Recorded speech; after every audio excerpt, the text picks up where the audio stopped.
कहानी की शुरुआत में हम कुछ लड़कियों को देखते हैं जो एक बोट पर पार्टी कर रही थी, लेकिन जैसे ही उन्होंने बाहर आकर देखा तो उन्हें आसमान में नॉर्दर्न लाइट्स दिखाई दी, जो कि बहुत अजीब बात थी क्योंकि ये नजारा सिर्फ ठंडे देशों में देखा जाता था। इस बात से थोड़ा घबराकर क्लारा नाम की लड़की बोट के कैबिन के अंदर आ गई ताकि वो कोस्ट गार्ड से बात कर सके, लेकिन तभी उसने देखा कि बाहर उसकी दोस्त अचानक मारी जा चुकी थी। इसके बाद हम जॉन नाम के एक आदमी और उसके कुछ दोस्तों को देखते हैं जो टेबल पर आराम से बैठ के ताश खेल रहे थे कि तभी उनके दरवाजे पर एक दस्तक हुई। असल में दरवाजा विसेंटे ने खटखटाया था, जो उनके लिए शराब लेकर आया था, जिससे उनकी पार्टी का मजा दोगुना हो गया। पर कुछ देर बाद अचानक उनके कमरे की बिजली चली गई और ये पावर कट सिर्फ उनके शहर में नहीं बल्कि पूरी दुनिया में लगा था। और इससे पहले कि वो लोग कुछ समझ पाते तभी अचानक एना की नजर बाहर जमीन पर पड़ी विसेंटे की लाश पर पड़ी। और जैसे ही उसने जॉन और उसके दोस्तों को ये बात बताई तो वो सभी लोग हैरान थे क्योंकि विसेंटे के शरीर पर आसमान से बर्फ गिर रही थी, जो उनके शहर के लिए बिल्कुल भी आम बात नहीं थी क्योंकि ये गर्म देश है और गर्मियों का मौसम चल रहा था।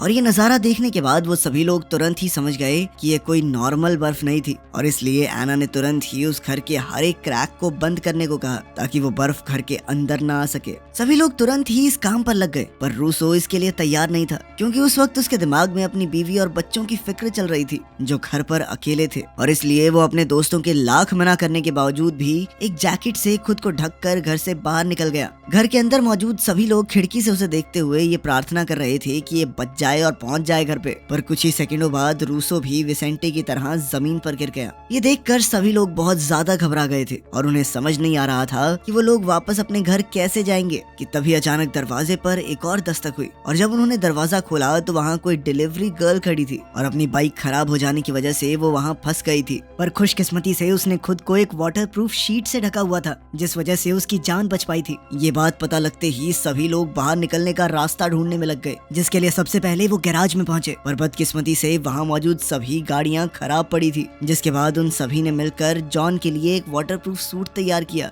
और साथ ही उसे एक गैस मास्क भी दिया। इसके बाद भी जब जॉन घर से बाहर निकल रहा था तो सब लोग बहुत ज्यादा घबराए हुए थे, पर खुशकिस्मती से जॉन सही सलामत बाहर चल पा रहा था। जिसके बाद वो अपने दोस्तों को जल्द से जल्द वापस आने का इशारा करके उस इमारत के लिए निकल गया जहाँ उसकी एक्स वाइफ और बेटी मौजूद थी। इस जहरीली बर्फ ने जॉन के साथ साथ पूरे शहर को अपनी गिरफ्त में ले लिया था और रास्ते से गुजरते वक्त जॉन की नजर हजारों लाशों पर पड़ी। और तभी अचानक उसे किसी के सीटी मारने की आवाज सुनाई दी और जब उसने पीछे मुड़कर देखा तो उसकी नजर एक खंबे से लटके हुए इलेक्ट्रिशियन पर पड़ी जो बर्फ गिरने के समय वहां काम कर रहा था और अब उसका शरीर वहीं चिपक गया था। सुबह हो चुकी थी पर बाहर अभी भी लगातार बर्फ पड़ रही थी। सुबह नींद खुलने के बाद एना ने देखा कि उसका पति पूरी रात नहीं सोया था और इसलिए उसने अपने पति के लिए चाय बनाने का फैसला किया, जिस दौरान घर में पानी को लेकर बहस छिड़ गई क्योंकि सभी लोगों को डर लग रहा था कि हो सकता है कि पानी के अंदर भी वो जहर मौजूद हो और साथ ही उनके पास गिनती की ही पानी की बोतल बची थी। अब पानी लाने के लिए उन्हें दुकान पर जाना होगा और इसके लिए उन्हें जॉन का इंतजार करना था। इधर जॉन लगातार आगे बढ़ता जा रहा था पर तभी उसकी नजर सामने से आ रहे एक और आदमी पर पड़ी, पर जॉन किसी भी तरह का खतरा नहीं उठाना चाहता था और इसीलिए उसने अपना रास्ता बदल दिया। इधर जॉन के साथियों को डर था कि कहीं लुटेरे उन्हें आकर लूट ना ले। कुछ देर बाद जॉन को चलते चलते एक ट्रेन मिली जिसके चारों तरफ हजारों लाशें पड़ी हुई थी, पर तभी उसकी नजर ट्रेन के एक डब्बे पर पड़ी जहाँ कुछ लोग अभी भी जिंदा थे, लेकिन उस वक्त जॉन उनके लिए कुछ भी नहीं कर सकता था और इसीलिए उसने उन्हें तुरंत एक बोतल पानी दे दिया और कहा कि मैं जल्द ही वापस मदद लेकर आऊंगा। उधर घर की गैस भी खत्म हो चुकी थी और इसीलिए सभी लोग काफी ज्यादा घबराए हुए थे, पर इसी बीच अल्फ्रेडो ने थोड़ा जुगाड़ करके अपने लिए एक मास्क तैयार कर लिया जिसके जरिए वो पुलिस स्टेशन तक पहुंच सकता था जहां से उसे और मास्क मिल सकते हैं। उधर जॉन आखिरकार अपनी एक्स वाइफ की इमारत तक पहुंच गया जहां सीढ़ियों पर कई सारी लाशें पड़ी हुई थी और जो लोग किसी तरह बच भी गए थे वो सभी भगवान से प्रार्थना करने में लगे हुए थे कि इस बर्फबारी को रोक दो। उनमें से किसी ने भी जॉन पर ध्यान तक नहीं दिया, पर जैसे ही जॉन की मुलाकात अपनी एक्स वाइफ एलेना से हुई तो उसने जॉन को बताया कि उनकी बेटी क्लारा उसके साथ नहीं थी और अब उन्हें एक साथ मिलकर उसे ढूंढना होगा। अभी वो लोग एक कमरे में बात कर ही रहे थे कि दूसरी तरफ एलेना के पड़ोसियों को ये जानने में दिलचस्पी थी कि जॉन आखिरकार सही सलामत यहाँ तक पहुँचा कैसे और उन लोगों ने ये बात अपने लीडर चार्ली को बता दी। इधर जॉन ने क्लारा के स्कूल जाकर उसके दोस्तों का एड्रेस निकालने का फैसला किया, पर जैसे ही वो कमरे से बाहर निकलने लगा तो सभी पड़ोसियों ने उसे चारों तरफ से घेर लिया, जिसके बाद चार्ली ने उससे तुरंत उसका गैस मास्क मांगा। पर जॉन जानता था कि अगर उसने मास्क चार्ली को दे दिया तो वो अपनी बेटी को कभी नहीं ढूंढ पाएगा। और इसीलिए जॉन ने तुरंत ही अपनी बंदूक निकालकर वहां से भागने की कोशिश की, जिसके बाद सभी लोग एलेना और जॉन का पीछा करने में लग गए। उन सब से बचने के चक्कर में वो लोग एक खाली घर में घुस गए, जहाँ जॉन ने एलेना को किसी भी तरह का वाटरप्रूफ सामान ढूंढने को कहा ताकि वो लोग उसके लिए भी एक मास्क बना सके। इधर जॉन और एलेना सामान ढूंढने में लगे हुए थे, वहीं दूसरी तरफ चार्ली और उसके साथी लगातार दरवाजे को तोड़ने की कोशिश कर रहे थे। और जल्द ही जॉन को एहसास हो गया कि उनके पास अब ज्यादा समय नहीं था, और इसीलिए उसने अपना मास्क और गियर एलेना को देते हुए उसे तुरंत ही स्कूल की तरफ बढ़ने को कहा। अब एलेना के कमरे से बाहर निकलते ही चार्ली और उसके साथियों ने भी दरवाजा तोड़ दिया, पर जॉन इतनी जल्दी हार मानने वाला नहीं था और उसने एक प्लास्टिक बैग को अपने चेहरे पर लपेटकर खिड़की से छलांग मार दी। पर उसके बैग में कुछ खास ऑक्सीजन नहीं थी और इसीलिए कुछ ही सेकंडों बाद वो बेहोश हो गया। लेकिन कुछ देर बाद जैसे ही उसकी आंख खुली तो वो एलेना और अपने दोस्तों के साथ एक गाड़ी में था। उसके दोस्त किसी तरह से एक गाड़ी और कुछ ऑक्सीजन मास्क का जुगाड़ करने में कामयाब हो गए थे, पर उस वक्त उनमें से किसी की भी नजर आसमान से गिर रहे मीटियोर्स पर नहीं पड़ी। इसके बाद वो लोग जॉन और एलेना को लेकर वापस घर आ गए ताकि वो आगे की प्लानिंग कर सके। लेकिन जॉन गाड़ी लेकर अपनी बेटी को ढूंढना चाहता था, जिसके लिए अल्फ्रेडो ने साफ इनकार कर दिया, क्योंकि उसके मुताबिक उन्हें पहले अपने आप को बचाने के बारे में सोचना चाहिए। पर तभी उनकी नजर एक आदमी पर पड़ी जो टायर के निशान के जरिए तेजी से उनकी तरफ बढ़ रहा था, और ये देखते ही वो लोग तुरंत ही उससे सवाल करने के लिए नीचे पहुंच गए। असल में वो आदमी बनीतो था, जो एक हार्डवेयर स्टोर का मालिक था। उसने उन्हें बताया कि पास ही के एक कैंप में और लोग भी फंसे हुए हैं जिन्हें मदद की सख्त जरूरत थी। पर अल्फ्रेडो अभी भी अपनी बात पर अड़ा हुआ था और उसने मदद के लिए साफ इनकार कर दिया। पर जब वो बनीतो से बात कर रहा था तभी उनका एक साथी सभी को धोखा देते हुए गाड़ी लेकर वहाँ से भाग निकला। लेकिन बदकिस्मती से रास्ते में उसका ध्यान आसमान से गिर रहे मीटियोर पर पड़ा और इसी बीच उसकी गाड़ी की टक्कर हो गई। इसके बाद जॉन और एलेना भी अपने दोस्तों को छोड़कर अपनी बेटी को ढूंढने निकल गए, पर इसके लिए उन्हें गाड़ी की जरूरत थी और किसी तरह से उन्होंने एक गाड़ी ढूंढ भी ली। पर जैसे ही वो उसके अंदर बैठे तो उनकी नजर वहाँ से गुजर रहे लुटेरों की गाड़ी पर पड़ी, जिनसे बचने के लिए वो लोग तुरंत ही छुप गए। जॉन और एलेना इस बार तो बच गए, पर पूरे शहर में लूटपाट तेजी से बढ़ती जा रही थी। उधर पड़ोस में हो रही लूटपाट को देखते हुए अल्फ्रेडो को भी अब डर लग रहा था। इधर जॉन ने एलेना को सेक्रेटरी ऑफिस से क्लारा की उस दोस्त का एड्रेस निकालने को कहा जिसके घर वो गई थी, और वो खुद एक गाड़ी ढूंढने में लग गया। उधर घर में वो डिलीवरी गर्ल काफी ज्यादा हताश हो गई थी और इसीलिए उसका ध्यान भटकाने के लिए अल्फ्रेडो ने उसे बाहर नजर रखने की जिम्मेदारी दे दी और वो खुद सुपरमार्केट से और सामान इकट्ठा करने के लिए निकल गया। इधर जॉन को आखिरकार एक गाड़ी मिल गई थी और वो उसे लेकर तुरंत स्कूल के लिए निकल गया। इसी दौरान स्कूल में एलेना को एक अजीब सी आवाज सुनाई दी और जब वो उसका पीछा करते हुए स्कूल के रेस्टरूम में पहुंची तो उसकी नजर वहां बंद एक लड़के पर पड़ी, जिसे कुछ बदमाश बच्चों ने वहां बंद कर दिया था। और उनकी इसी बदमाशी की वजह से आज वो लड़का जिंदा था। और जब जॉन ने उसे बाहर चल रही परेशानी के बारे में बताया तो पहले तो पाब्लो को उसकी बात पर विश्वास ही नहीं हुआ, पर जब उसने बाहर आकर अपने दोस्तों की लाशें देखी तब उसे मजबूरन जॉन की बात पर भरोसा करना पड़ा।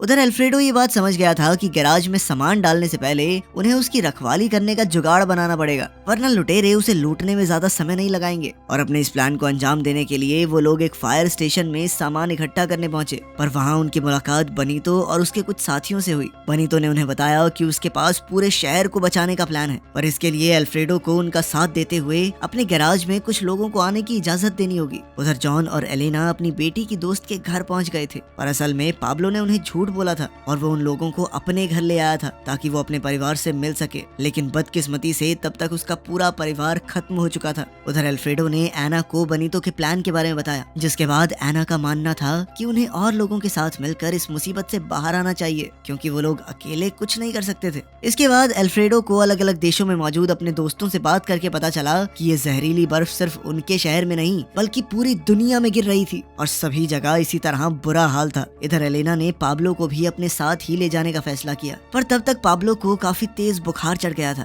और इसीलिए जॉन उसे दवाई दिलाने के लिए केमिस्ट शॉप पर ले गया। पर तभी एलेना की नजर एक औरत पर पड़ी जो काफी दर्द में थी और उसने जॉन के लाख बार मना करने के बावजूद उसे भी दुकान के अंदर आने दिया, जो एक बहुत बड़ी गलती थी, क्योंकि उसके अंदर आने के कुछ सेकंड बाद ही कुछ लुटेरे भी दुकान के अंदर घुस गए और उन्होंने जॉन से गाड़ी की चाबी छीनकर उसे और एलेना को एक कमरे में बंद कर दिया कुछ देर बाद जब लुटेरे चले गए तो जॉन ने पाब्लो को दरवाजा खोलने को कहा। उधर अल्फ्रेडो ने बड़ी मुश्किलों से छत पर चढ़कर एंटीना को सेट किया, पर जब उसने नीचे आकर मैप पर कंपास का इस्तेमाल करने की कोशिश की तब जाकर उसे समझ आया कि उनमें से कोई भी कंपास काम नहीं कर रहा था। उधर जॉन, एलेना और पाब्लो अभी भी क्लारा को ढूंढ रहे थे कि तभी रास्ते में उनकी नजर एक गाड़ी पर पड़ी। पर जब जॉन ने देखा कि उस गाड़ी के पास एक परिवार था तो उसने उसे लूटने का इरादा बदल दिया। रास्ते में जॉन की नजर एक बार फिर से उस ट्रेन पर पड़ी जो अब पूरी तरह से खाली हो चुकी थी। इसके बाद जॉन, एलेना और पाब्लो को लेकर वापस अल्फ्रेडो के घर पहुंचा, जहां उसे पता चला कि उसके सभी साथी शहर छोड़कर आइलैंड पर जाने का प्लान बना रहे थे। साथ ही अल्फ्रेडो का कहना था कि धरती के मैग्नेटिक फील्ड्स खराब हो चुके हैं, जिसका मतलब था कि उन सभी का अंत बहुत नजदीक है और अगर क्लारा की मौत इस जहरीली बर्फ से ही हो गई तो वो ज्यादा खुशकिस्मत होगी। उसकी ये बात सुनकर जॉन बहुत ज्यादा गुस्से में आ गया और उन दोनों के बीच बहस शुरू हो गई। आखिरकार उन्होंने अलग अलग रास्ते चुनने का फैसला किया।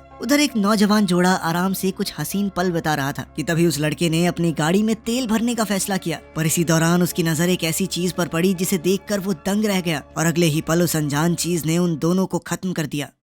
इधर जॉन के सभी साथी उसे छोड़कर जाने के लिए तैयार थे कि तभी एलेना को याद आया कि उनके कूड़ेदान में एक पुरानी फोन डायरी पड़ी हुई थी जिसके जरिए वो क्लारा के दोस्त का एड्रेस निकाल सकते थे। इसी दौरान अल्फ्रेडो मार्केट से कुछ सामान लेने के लिए गया हुआ था और तब उस डिलीवरी वाली लड़की ने बताया कि जॉन एक बार फिर से अपनी बेटी को ढूंढने निकल गया है। तो उसने भी अपने दोस्त का साथ देने का फैसला किया क्योंकि वो और जॉन पिछले 40 साल से दोस्त थे और अल्फ्रेडो इस वक्त उसे अकेला नहीं छोड़ना चाहता था। रास्ते में अल्फ्रेडो ने जॉन को बताया कि वो आइलैंड पर इसलिए जाना चाहता है क्योंकि सिर्फ वो एक जगह बची है जहाँ वो लोग शायद जिंदा बच सकते हैं, क्योंकि उसके मुताबिक पूरी धरती तबाह होने वाली है। लेकिन तभी उसकी नजर एक बोर्ड के नीचे पड़ी सैकड़ों गाड़ियों पर गई और जैसे ही वो लोग उसके करीब जाने के लिए नीचे उतरे तभी फौज भी वहाँ पहुँच गई और उन्होंने उन दोनों को तुरंत ही वहाँ से निकलने का आदेश दिया। और वो दोनों इतनी जल्दी हार मानने वाले नहीं थे और उन्होंने फौज की गाड़ियों का पीछा करने का फैसला किया। लेकिन कुछ देर फौज का पीछा करने के बाद उन्होंने देखा कि फौजी अचानक किसी चीज पर गोलियां चला रहे हैं, जिससे बचने के लिए अल्फ्रेडो ने तेजी से गाड़ी को रिवर्स करने की कोशिश की। इस सब के चलते उनकी गाड़ी तक पलट गई।